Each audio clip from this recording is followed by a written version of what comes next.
부활절 아침 다시 한번 주님 부활을 축하드리면서 주님 부활의 축복이 우리 모두에게 가득하시기를 기원합니다. 아멘. 이제 부활절을 맞이한 오늘은 마치도 긴 시간 동안 큰 비바람이 불다가 무슨 직후 같은 느낌이 듭니다. 쩌다든 비바람이 세상에 고요하고 평화를 가져다 주듯이, 그리고 강한 비바람을 견뎌낸 나무는 오히려 뿌리가 더 깊이 박힙니다. 그리고 비바람 직후의 나무는 더욱 싱싱하고 푸르게 그 자태를 드러냅니다. 우리 인생의 요즘도 마찬가지라는 생각이 듭니다. 아픔의 시간을 견뎌낸 만큼 깊어지고 더 진지해질 것입니다. 우리 그리스도인들의 고통은 아파도 아픈 것이 아닌 이유가 바로 여기에 있지 않나 싶습니다. 약은 입에 쓰지만 병은 낫게 하죠. 고통을 체험한 사람만이 참 기쁨과 행복을 알 수 있습니다. 그렇기 때문에 그와 같은 우리 인생에서 결코 절망하거나 좌절하지 말아야 합니다. 이것이 원청 안에 사는 우리 그리스도인들의 참된 자세라 생각이 됩니다. 우리는 지난 40일의 여정 동안 각자가 나름대로 희생하고 회의를 실천했다고 생각이 됩니다. 그래서 부디 오늘 이 부활대의 축제가 진짜 여러분 모두에게 기쁨이 되시기를 비는 바입니다. 또한 예수님의 죽으심과 부활의 신비가 여러분 마음속에서 다시 재현되시기를 기원하지 않습니다.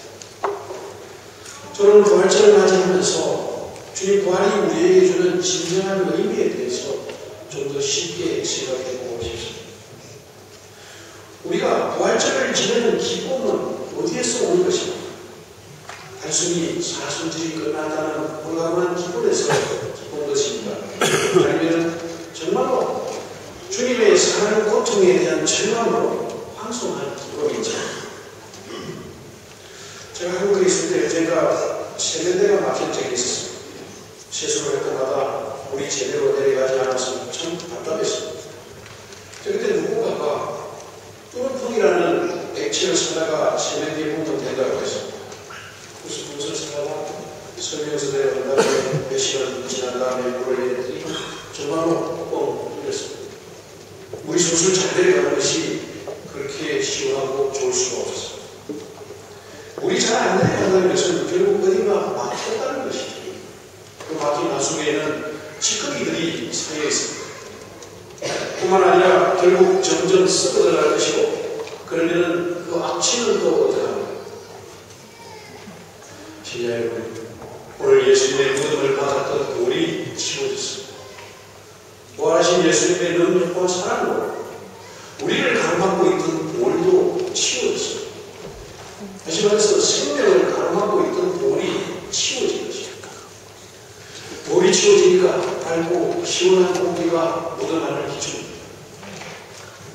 사실 무덤은 죽음을 의미하는 것이죠. 어제 밤에도 제가 말씀드렸습니다만, 우리가 살아있어도 살아있는 것이 아닌 것은 무덤이고 죽음입니다. 우리의 이기심, 욕심, 용서하지 않는 마음, 살아갈 수 없는 냉랭함, 이러한 것들이 우리를 무덤으로 만드는 요소들입니다. 또한 이러한 것들은 뚫리지 않고 쌓여가는 인생의 찌꺼기들입니다.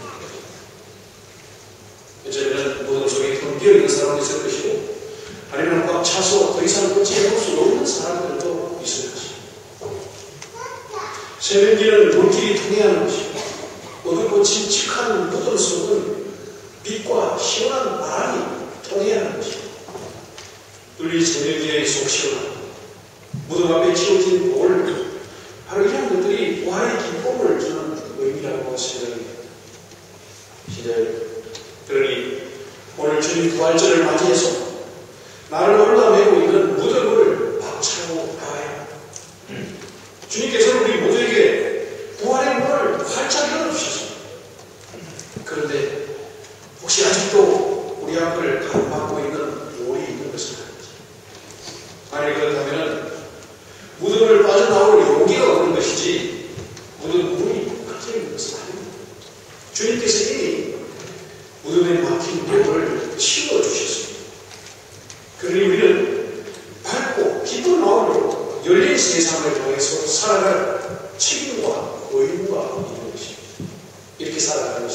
우리 부활의 삶의 것입니다.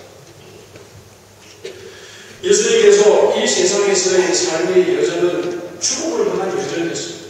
그러나 예수님께서는 그 죽음을 통해서 부활하시고 우리 곁에 머무르십니다. 또한 예수님께서는 죽음으로 부활한 우리도 그분의 삶으로 되살아납니다. 죽음 앞에 있는 우리는 참으로 무기력할 뿐입니다. 아무리 잘난 사람도 다 죽습니다. 아무리 많은 권세를 부린다 해도 결국 그도 죽습니다. 아직까지 죽음을 물리친 사람은 없습니다. 그래서 인간이 가장 두려워하는 것이 죽음이죠. 왜냐하면 죽음으로써 인생의 모든 것이 끝나버릴 것이라고 생각하기 때문에. 그래서 그 고난 때문에 죽음 앞에서 두렵고 힘든 것입니다. 그런데 우리 주님과는 예외였습니다. 주님께는 죽음이 오히려 새로운 시작이요 출발이었습니다. 아무리 칭송을 받은 사람, 죽음으로 인해서 역사의 뒤안길에 사라지게 됩니다. 만일 예수님께서 당신의 순환과 고통 그리고 십자가의 죽음으로 그것으로 끝나버렸었다고 한다면 오늘 우리가 부활을 경축하는 이 미사도 의미가 없고 할 필요가 없는 것입니다. 기껏해야 과거의 천년전에 실패한 청년의 이야기로 남아있을 뿐입니다. 그러나 주님께서는 이 죽음을 통해서 부활하셨기 때문에 우리 믿음의 대상이 되신 것이고 우리 믿음의 기본 바탕을 이루고 있고 그래서 예수님을 믿고 따르는 신앙인들이 끝없이 늘어난 것입니다. 그리고 역사 속에서 그 믿음을 강하게 가진 자들은 죽음의 힘을 뛰어넘어서 목숨까지 기꺼이 바친 분들이 수없이 많습니다.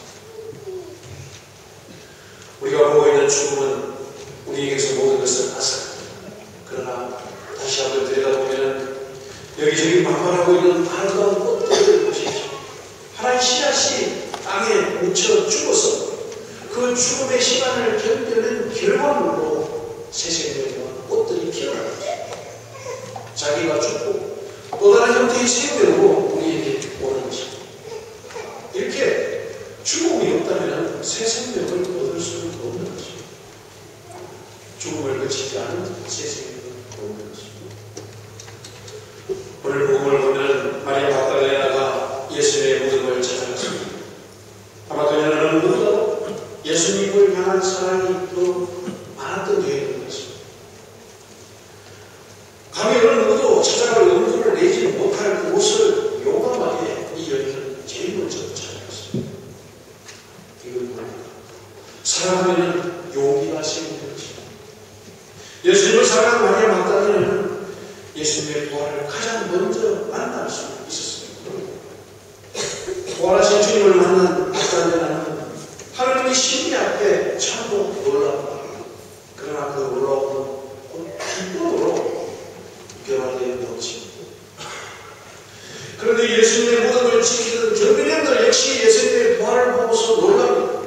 그러나 그들의 놀라움은 기쁨이 되지 못합니다. 다시 불안과 두려움으로 떨고 있습니다. 진짜요. 오늘 우리도 주님의 부활을 만났습니다. 그런데 우리는 마리아 막달레나처럼 기쁨에 넘치는 그런 부활절을 맞이하고 있습니다. 아니면 반신반의하는 마음으로 어중간한 기록에 서 있습니다. 아니면 있을 수 없는 일이 생긴 것에 대한 두려움 때문에 불안해하고 있는 것을 합니다. 시대에서 우리 주님께서는 우리 믿음의 마음 안에 부활하십니다. 우리의 믿는 마음과 생활 속에서 진실과 정의와 사랑이 새롭게 살아날 때 그 속에 주님께서는 부활하시고 우리와 함께 하시는 것입니다. 그렇게 살아가야 합니다. 그렇게 살아갈 때 우리는 부활의 삶을 사는 것입니다. 오늘 주님 부활절을 맞이하면서 이 주님의 부활이 나의 부활이 되지 못한다면 내가 가진 신앙은 말자고 그럽니다. 이 세상에서 사랑이라는 이름으로 우리와 함께 해주신 주님이십니다. 우리도 사랑으로 함께 있는 그 사랑을 이웃과 더불어 함께하고 나눌 때 부활의 새 생명으로 우리도 거듭나게 될 것입니다. 우리는 어젯밤 부활 성향 사전에 빛의 예식을 구행했습니다. 이것은 부활하신 주님께서 빛으로서 만천하에 드러나는 일입니다. 우리는 이 부활주에서 빛을 받았고 그 빛을 서로 나눴습니다. 그 빛은 우리 마음 안을 밝혀줍니다. 그리고 이 빛을 어둡고 힘든 어려운 시간을 보내고 있는 그런 사람들과 더불어서 이 빛은 밝혀져야 되고 우리가 함께 나눠야 할 빛인 것입니다. 이것이 우리가 부활의 주기를 지내는 또 하나의 모임이라 생각이 됩니다. 지내야 됩니다. 우리 모두 오늘 주님 부활의 기쁨을 마음껏 누리면서 이 부활의 기쁨을 살고 그 삶을 전하고 나눠줘야 하겠습니다. 그렇게 이 부활의 기쁨이 늘 전파되면 될수록